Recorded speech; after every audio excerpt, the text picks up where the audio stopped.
Assalamualaikum warahmatullahi wabarakatuh. Bulan Maulid telah berlalu dan kini kita memasuki bulan Rajab. Di dalam bulan Rajab banyak sekali terjadi peristiwa-peristiwa dan keistimewaannya. Salah satunya yaitu peristiwa Isra dan Mi'raj.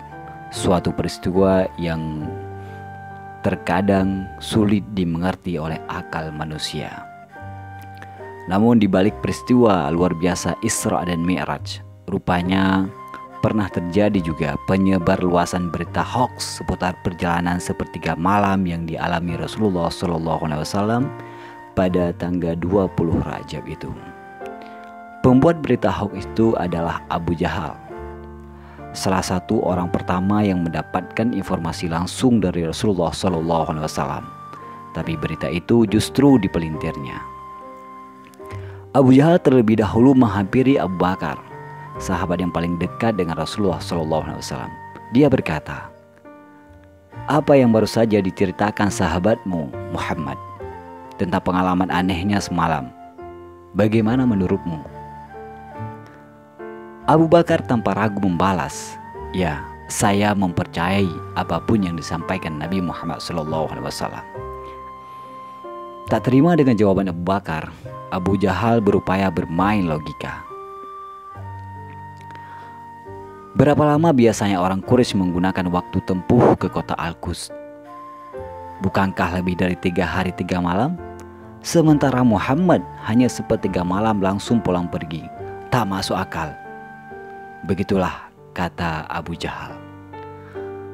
Abu Bakar dengan sangat mantap menjawab, "Jangankan segitu, seandainya Muhammad mengalami peristiwa yang melebihi Isra Mi'raj pun, aku tetap mempercayainya." Tak mempan mempengaruhi iman Abu Bakar. Kemudian Abu Jahal menemui satu persatu orang Quraisy yang telah masuk Islam untuk menyebarkan berita hoax tersebut. Muhammad semakin tidak waras. Demikian kira-kira judul berita hoax yang disampaikan oleh Abu Jahal kepada petinggi para Quraisy. Diriwayatkan dari Aisyah radhiyallahu anhu bahwa ketika Nabi Isra sampai ke Masjidil Aqsa dan di pagi harinya berita itu menyebar di antara orang-orang Quraisy, maka di antara mereka ada sekelompok orang yang murtad dan sebagian lainnya mempercayainya. Hadis riwayat Bukhari Muslim. Berdasarkan hadis ini, tampaknya berita hoax yang disebarkan oleh Abu Jahal cukup mempengaruhi masyarakat Quraisy. Namun, terlepas dari siapa yang dimaksud Aisyah sebagai kelompok yang murtad, namun ada hal yang lebih menarik, yaitu Abu Bakar. Kenapa Abu Bakar dan sahabat lainnya tidak mudah terpengaruhi berita hoax? Yang pertama, Abu Bakar lebih mempercayai sahabat yang sudah dikenal daripada berita yang baru datang.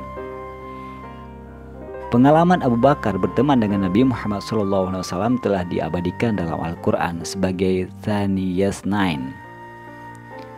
Sementara pesan Rasulullah kepada Abu Bakar, yaitu jangan kau kira hanya berdua, karena ada Allah sebagai pihak ketiganya. Hadis riwayat Bukhari. Pengertiannya, pengalaman berteman yang sudah teruji lebih diutamakan daripada kabar dari orang lain yang bermuatan kepentingan. Persahabatan Abu Bakar dengan Rasulullah adalah lillah, tanpa keluh kesah.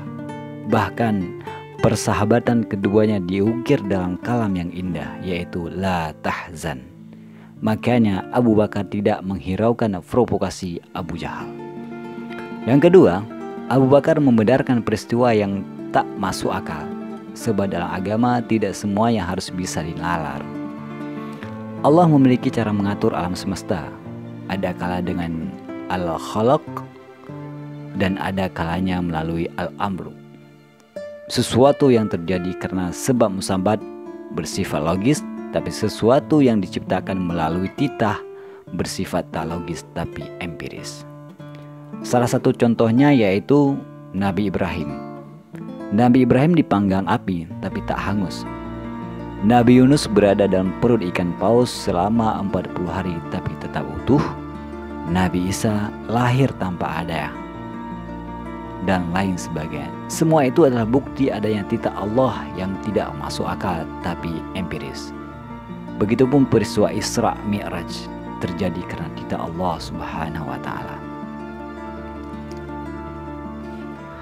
Abu Bakar yang tidak dapat dipengaruhi provokasi berita hoax Abu Jahal disebabkan beliau memiliki qalbun salim, yaitu hati yang menerima ajaran Islam yang tidak semua yang harus bisa masuk akal. Pengalaman yang dipadu dengan kepercayaan membuat sosok Abu Bakar tak mudah dipengaruhi berita hoax Abu Jahal. Demikianlah, agar kita tidak mudah kemakan isu hoax, maka utamakan pengalaman dan kepercayaan terhadap teman senasib seperjuangan. Wabillahil muwafiq. Assalamualaikum warahmatullahi wabarakatuh.